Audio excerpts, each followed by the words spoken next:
kicking off tonight's show, we had Commander, which is always a fun treat when he makes an appearance, versus Mox. I call this one a foregone conclusion. Oh, absolutely. It's just the fact that Commander's going to do some stuff that makes you go ooh and awe on the way to losing. Hell yeah. Yeah. He didn't do his usual like tightrope twisty flippy thing. He did like a regular crossbody, but he got more air on that crossbody than I've seen anyone not named Dante Martin get. So he basically said, man, this match is a squash. I don't need to try and steal the show. We're going to keep things simple tonight. Absolutely. Yeah. Yeah. And the way that Mox like basically didn't catch him and let him fall on him instead, it's probably a good thing he just did a crossbody instead. Still cool as hell. Towards the end of the match, commentary, basically said the story was Commander kicked out of a power driver and it pissed Mox off, and they did the whole elbows and the armbar for the win. Yeah. So Mox was hitting hard tonight. He didn't bring out the weapons for once, but he was hitting hard. But did he bleed? No. But he definitely looked like a man who was bleeding profusely 3 days ago. Because he had like dents in his forehead from the skewers still. I can't unsee that spot in my mind. Yeah. With all the blood pouring out of his forehead. Mox, you are disgusting. Later, Mox had a little promo with BCC backstage. You kind of nailed it earlier. He kind of set the tone for tonight when he did the whole bark versus bite thing. None of these guys are people that talk much, but they all talk tonight. Mm-hmm. Yeah. That was, I felt like that one was real short, sweet, right to the point. He was like, hey, basically without saying I respect these guys, like, hey, I respect them. They don't talk much either. They just like to fight. Which is great, because there was all those months there. One of our biggest frustration was Moxley would ramble on 5 minutes beyond what he should have been done. Yeah. Short, sweet, right to the point. None of them are about the bark, but we're about to see who has the biggest bite this weekend. All right. That was a bar right there, Moxley. Pence had a video where he said his title match tonight with Orange Cassidy is just business, but with Mox, it's personal because he injured his brother. So tonight he's gonna, beat Orange Cassidy so he can go after Mox. Yeah. Like I said, I loved that. I love this.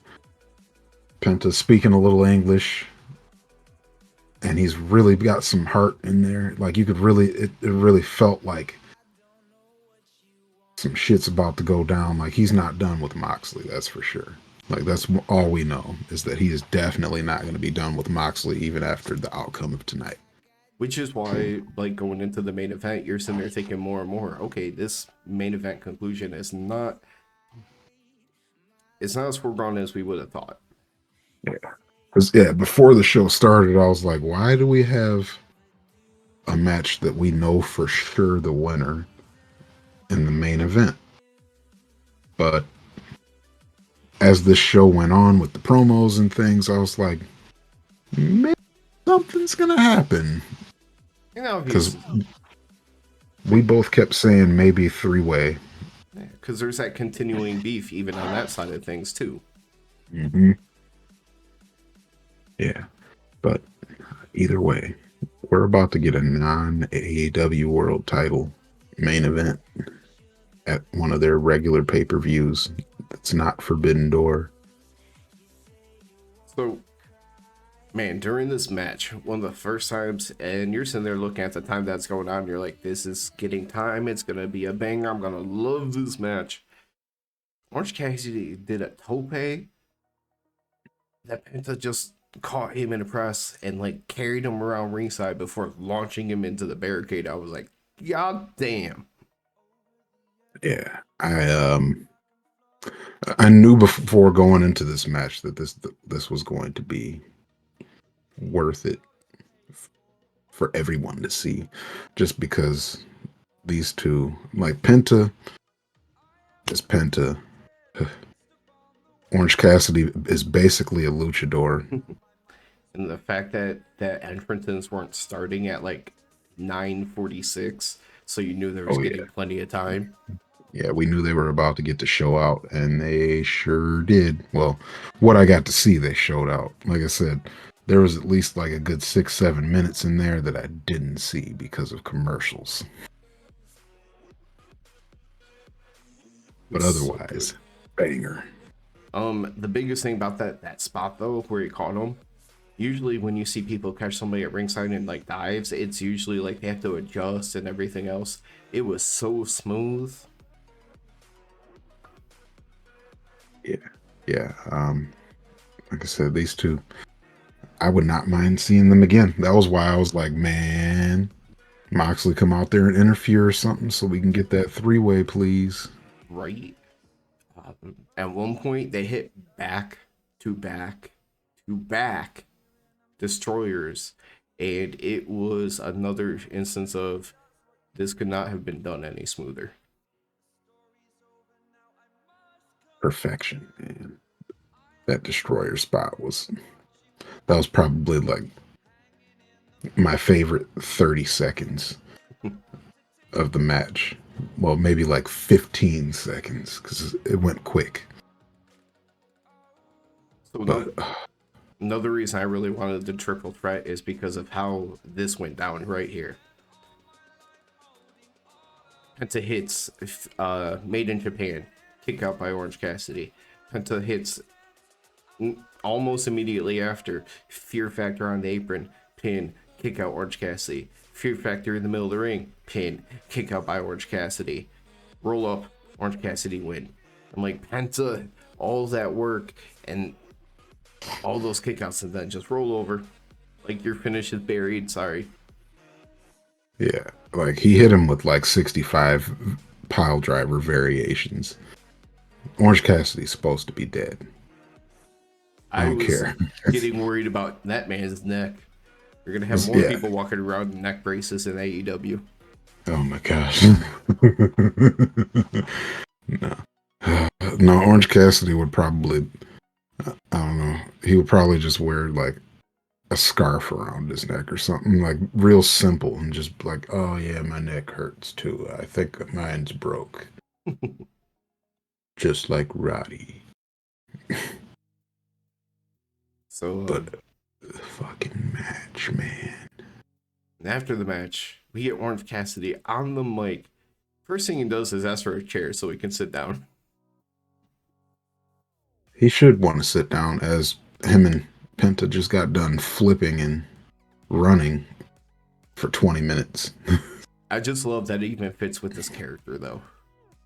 Yeah, yeah, like perfect for his character, but even if it wasn't his character, I would have understood. I'd have been like, yeah, man, go ahead, have a seat, because you guys just flipped for 20 minutes. What if he had just laid down in the middle of the ring and started talking while laying on his back?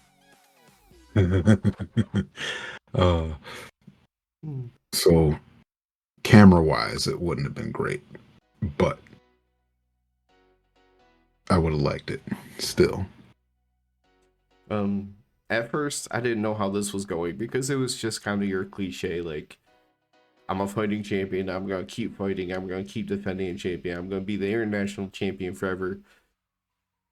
I'm like, okay. Stop. Figuring we're just gonna hear music or like it's going on and on. I'm figuring we're just waiting for music to hit and somebody can interrupt them, right? Right. I kept thinking somebody's going to stop him. Like, it's Orange Cassidy. He doesn't do promos. Somebody's going to stop him before he gets too far. Or because they were in a close up on his face, I thought maybe they would have had Mox slide in the ring behind him and just like appear behind him all of a sudden. Yeah, that would have made sense as well. But I also feel like, I think Penta wasn't gone yet. If Moxley was in the ring and Penta knew about it, he probably would have went after him. Right. Instead, I mean, Mox ended up coming down after Orange Cassidy delivered his foul line, but nothing really happened. Orange Cassidy says, "I'm freshly squeezed Orange Cassidy, and I don't have a catchphrase." Mic drop. That is that is the best catchphrase ever. Not a catchphrase.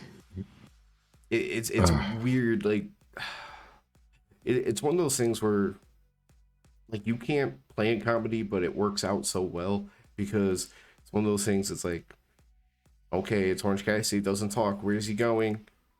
This line better be good. And then it's really just the ultimate throwaway line, but it fits in so well with them, so perfect. Yeah.